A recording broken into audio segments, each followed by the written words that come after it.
입술을 묻다 피기맘. 오늘은 아무래도 코로나19로 인해서 여러 곳의 영재교육기관이 선발 방법을 한시적으로 바뀐 곳도 있고요. 아무래도 교육 정책에 따라서 기존에 선발을 한 후에 교육을 실시하였는데 최근에 고려대도 그렇고 서울교대도 그렇고 가천대 등에서 교육을 한 후에 교육을 통해서 선발된 학생을 대상으로 교육을 또 진행한다라고 해서 선교육 후 선발이라는 얘기를 많이 들었죠. 그러다 보니 질문을 많이 받았어요. 질문을 여러 가지를 받았는데 고려대와 서울교대 영재원에서 선발을 교육위해서 선교육 후 선발로 선발 방법을 변경했어요. 그러다 보니까 지필평가나 면접처럼 일회성 시험이 아니라 짧게는 6주, 길게는 12주에 걸쳐 교육을 받고 과제를 제출해야 하는 과정 때문에 고민을 하시는 분들이 굉장히 많더라고요. 과연 이 영재교육기관이 어떤 도움을 줄 것인가 라는 부분인데 과제를 시작하기 전부터 겹을 먹거나 너무 많은 시간을 빼앗기는 건 아닌가 하는 생각을 하시는 분들이 많았고 이건 온라인 교육뿐만 아니라 영재원에 가서도 같은 걱정을 많이들 하시는 편이었어요. 과연 이 많은 시간을 아니면 이 많은 노력을 들여서 내가 정말 영재교육 기관을 위한 온라인 교육을 해야 되느냐 아니면 합격을 했다 하더라도 영재원을 다녀야 할까라는 생각을 많이 하시는데요. 적지 않은 시간과 노력을 투자해서 이걸 꼭 해야 할까요? 라는 질문도 많이 받았어요. 그랬을 때 그런데 말 그대로 교육이에요. 영재교육원을 가는 것도 그렇고 온라인 교육도 그렇고 말 그대로 교육입니다. 교육의 정의는 시대와 사회의 여건, 교육학자 자신의 주의나 세계관, 인생관에 따라 각기 다르게 내리는 경우가 많지만 결과적으로는 자신이 가지고 있는 품성이나 자질, 개성을 밖으로 끄집어낸다는 뜻이에요. 그래서 저희 나라 영재교육 역시도 잠재성을 개발하는, 잠재성을 끄집어내는 것에 초점이 맞춰져 있고요. 또한 그 가능성을 바람직한 방향으로 최대한 끄집어 올린다는 의미를 가지고 있어요. 교육을 받으니 당연히 선발의 목표가 있긴 하겠지만 온라인 교육을 이때의 교육은 온라인 교육을 얘기해요. 교육을 받으면 내가 이 교육을 받았으니 선발이 돼야지. 선발이 되기 위한 목표를 가지고 교육을 받기도 하니까요. 그렇긴 하지만 선발만이 아닌 교육도 함께 초점을 둔다면 기존의 지필 한 번에 끝날 수 있었는데 온라인 교육으로 6주 또는 3개월, 4개월을 내가 해야 될까라고 고민을 많이 하시지만 그 교육을 통해서 얻을 수 있는 것이 무엇인지를 생각해 볼 수가 있습니다. 당연히 온라인 교육을 통해서 지식이야 늘겠죠. 늘겠지만 그 외에 내가 지식을 얻긴 하겠지만 그 외에 또 무엇을 얻을 수 있을까요? 지식은 꼭 이걸 통해서 아니어도 늘릴 수 있는 거 아닌가요? 라는 생각을 많이 하시는데요. 문의도 많이 하세요. 그랬을 때 선발이 되어야만 들어볼 수 있었던 그 수업을 예전에는 선발이 되어야지만 영재원 수업을 받을 수 있었어요. 그렇죠. 그 수업을 선발이 되지 않아도 매주 영재원을 하기 위한 아니면 어떤 걸 하기 위해서 의지가 굉장히 중요한데요. 그 의지만 있다면 이 교육은 누구나 들을 수 있다는 거예요. 선발이 되지 않아도. 그러니 수업 내용이 무엇인지 서울교대의 경우 아직 오픈되진 않았지만 고려대 영재원을 보면 영재원에 입학해서 실제 수업에서 하는 내용의 70% 정도를 다룬다라고 해요. 내가 선발되지 않았어도 고대에서 하는 영재교육의 70% 정도를 배울 수 있다라고 하는 거고요. 선발이 되지 않고 그 교육을 받을 수 있으며 어쨌든 의지를 가진 친구들이 비슷한 흥미와 능력을 가진 학생들과 상호작용의 기회를 얻을 수가 있겠죠. 예전에 제가 영상 중에 로봇에 관련된 얘기도 했었어요. 최근에는 수과학뿐만 아니라 정보, 언어, 미술, 수학, 미술, 음악 등등 다양한 분야의 영재교육을 하고 있잖아요. 그랬을 때 그 친구 같은 경우도 로봇에 굉장히 관심이 많았고 그 로봇에 대해서 얘기를 할 수 있는 친구가 없었지만 비슷한 관심을 가진 그 친구들과 영재교육원에 가서 비슷한 관심을 가진 친구들과 대화를 하다 보니 아이도 소극적이고 내성적, 혼자만 사부작 놀았던 였었는데 그 수업을 들어가고 나니 본래의 성격은 그게 아니었던 거예요. 본래의 부분 굉장히 활달하고 친구들과 이야기하는 걸 좋아하는데 그 전에는 또래 친구들과 자기의 흥미 있는 부분을 소통하지 못했던 것 뿐이고 그곳에 들어가서 굉장히 비슷한 친구와 흥미와 이제 그러한 관심도를 가진 친구들과 하니 상호작용이 굉장히 활달하게 이루어지더라고요. 그러한 기회를 얻을 수가 있고요. 이 교육을 통해서 정규 수업에서 배울 수 없었던 내용이나 만족할 수 없었던 부분의 지적 욕구를 충족시킬 수가 있어요. 그리고 많은 정보가 쏟아지는 정보화 사회라고 얘기를 하잖아요. 그리고 ICT 환경을 체계적으로 이해할 수 있고 스스로 필요한 정보 자원을 탐색하고 평가할 수 있는 능력이 있어요. 많은 자료가 온라인을 통해서 많이 쏟아지고 있지만 정말 내가 필요한 자료가 무엇인지 이 자료가 정말 신뢰도가 있는 정보인지를 알 수가 없잖아요. 근데 영재원을 가서 배웠던 친구들 아니면 고려대나 가천대나 기존의 온라인 교육을 통해서 했던 친구들을 보면 초반에는 내가 이것을 이제 어떠한 과제가 주어지고 어떠한 주제가 주어졌을 때 온라인을 통해서 그걸 검색을 해야 하는데 어떻게 검색을 해야 하는지 모르는 거예요. 그래서 문제를 그대로 쳐서 이렇게 질문을 하니 거기에 대한 답변은 없고요. 그러다 보니까 아이들의 여러 번의 시행착오를 통해서 내가 A라는 정보를 얻기 위해서 어떤 시행착오를 거쳐서 어떠한 결과를 얻어야 하는지 아니면 검색을 어떻게 해야 하는지 그러한 노력을 통해서 나중에는 예전에는 100번 아니면은 너무 많으면 10번을 통해서 내가 원하는 정보를 얻을 수 있었다라고 하면 지금 현재는 100번이었으면 10번, 10번이었으면 한 두세 번만으로도 내가 필요한 정보를 얻을 수 있고 그 정보가 과연 정말 신뢰성이 있고 정확도가 있는지 등도 평가를 할 수 있고 아니면 내가 정말 원하는 정보인지도 판단할 수 있는 그러한 능력을 기를 수가 있고요. 다양한 지식과 정보를 처리하고 활용하는 지식정보 처리 역량을 강화할 수가 있겠죠. 좀 전에 얘기했던 모든 내용들이 어쨌든 지식정보를 처리할 수 있는 역량이라고 보시면 될 것 같고요. 또 구조화되지 않은 현실 문제를 다양한 관점에서 인식을 하고 분석할 수 있는 능력도 될 수가 있고 어떠한 문제를 주어졌을 때 그거에 대한 이제 풀이를 해나가는 과정에서 어떠한 대답을 냈을 때 걔는 안 돼. 가 아니라 걔는 그게 허용이 안 돼. 그러면 또 다른 대답이 어떤 게 있을까? 어떤 대답을 또 냈는데 얘는 이게 또 허용이 안 돼. 라는 식으로 계속 내가 냈던 모든 정답에 대해서 모든 대답에 대해서 걔가 안 된다고 했을 때 가정을 해서 만약 걔가 이건 또 안 돼. 아니면 이게 활용할 수 없어 라고 했을 때 또 다른 방향으로 계속 생각을 해 나가야 하는 거예요. 그러다 보니 지식적인 부분도 확장이 될 수도 있지만 내가 생각하지 않았던 가지를 뻗어나가지 않았던 또 다른 가지를 펼쳐나가야 되는 그러한 활동들을 하실 수가 있어야 하고 그런 활동들을 하지 못했다 하더라도 이 교육을 통해서 확장할 수 있는 능력을 확장할 수 있는 계기가 됐다라고 보시면 될 것 같고요. 다양한 부분의 능력을 일단 함양하고 결과적으로는 신장시킬 수가 있겠죠.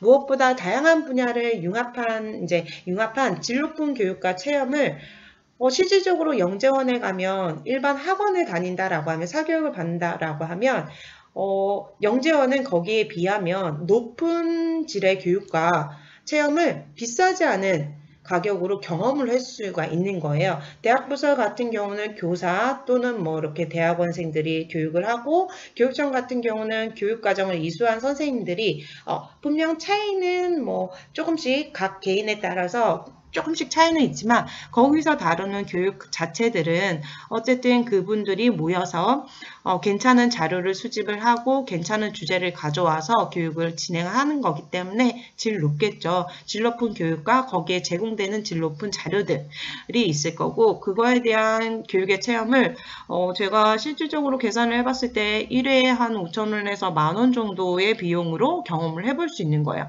1회라고 하면 어떻게 보면 가서 면대면 수업을 했을 때는 4시간에서 최대 6시간 아니면 하루 8시간의 교육을 진행을 하기도 하고요. 그 시간에 그 정도의 비용으로 괜찮은 경험을 해볼 수가 있는 거죠.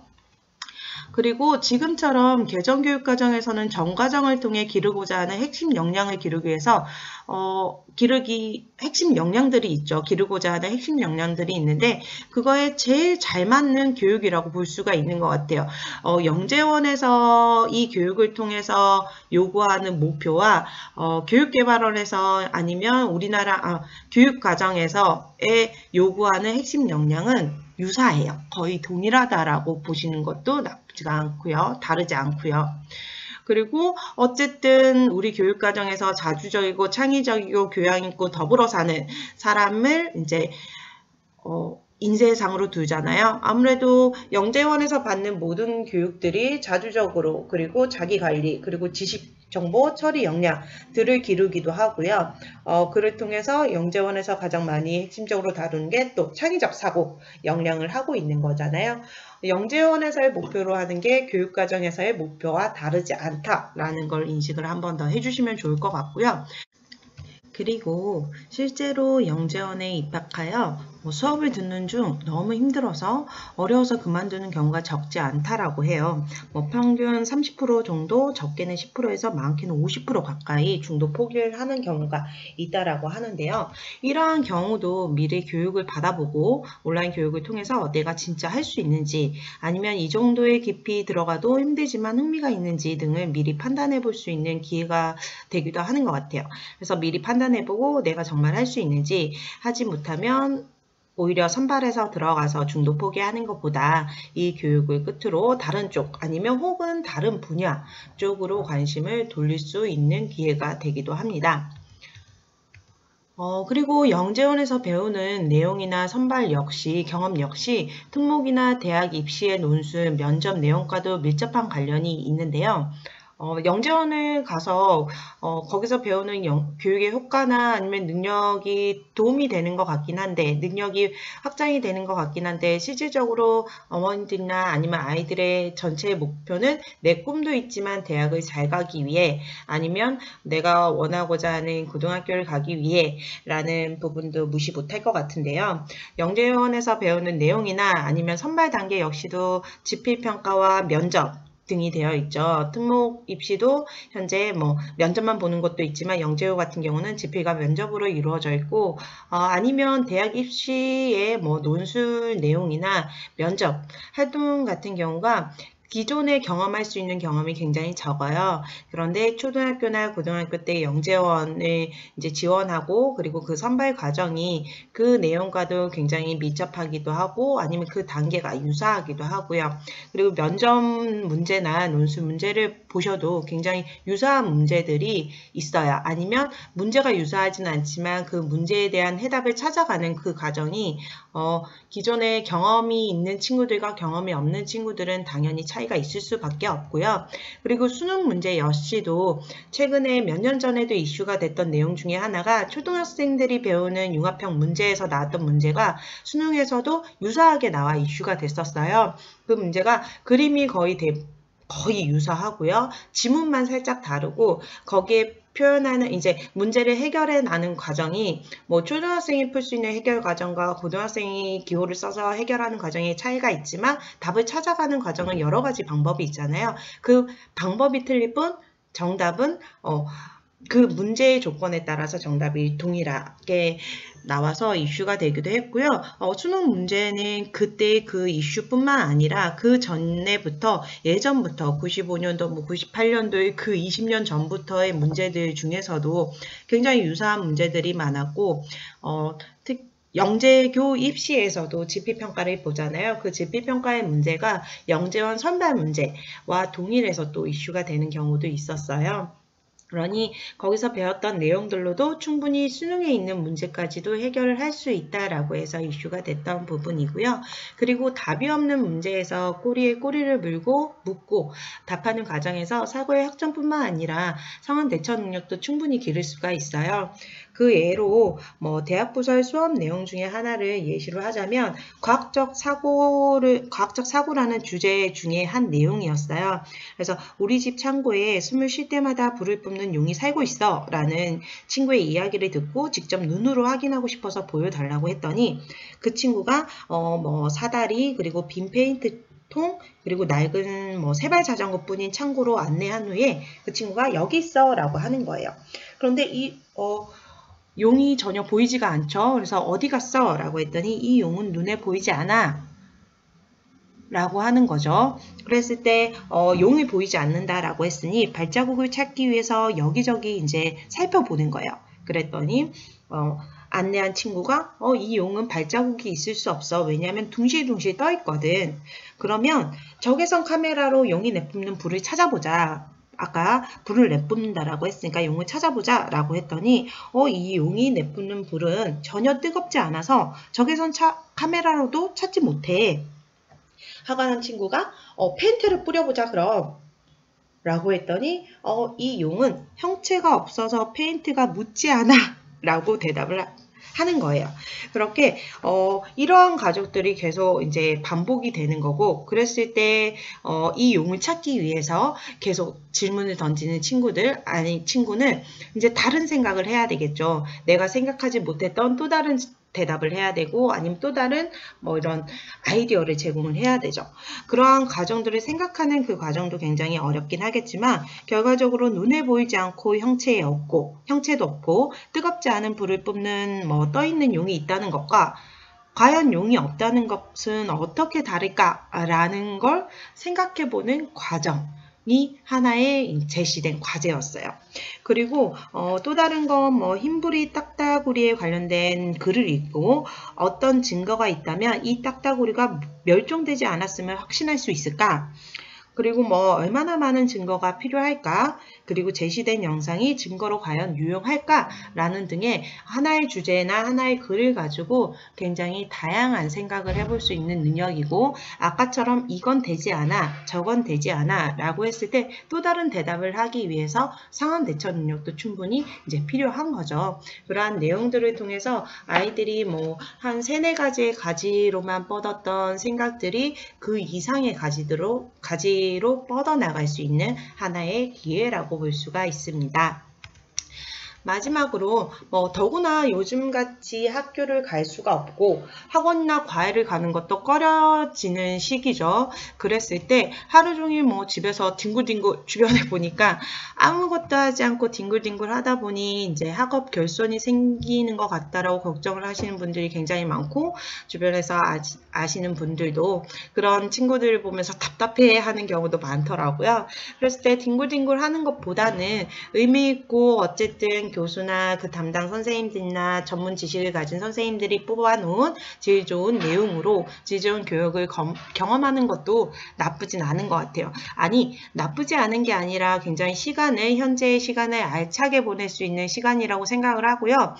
평소에 학교를 다녔을 때보다 현재는 이제 가정에서 지내는 시간이 더 많기 때문에 이 시간을 더욱더 효과적으로 보낼 수 있는 시간이라고 생각을 합니다. 이상으로 과연 온라인 교육과 아니면 온라인 교육과 영재교육원에 가서 수업을 듣는 게 과연 정말 나한테 어떤 이득이 있을까, 아니면 어떤 효과가 있을까에 라는 그러한 과정을 거쳐서라도 내가 영재원을 수업을 들어야 할까, 아니면 이 온라인 교육을 해야 할까 라는 질문에 대해서 간단하게 정리해 보았습니다. 감사합니다.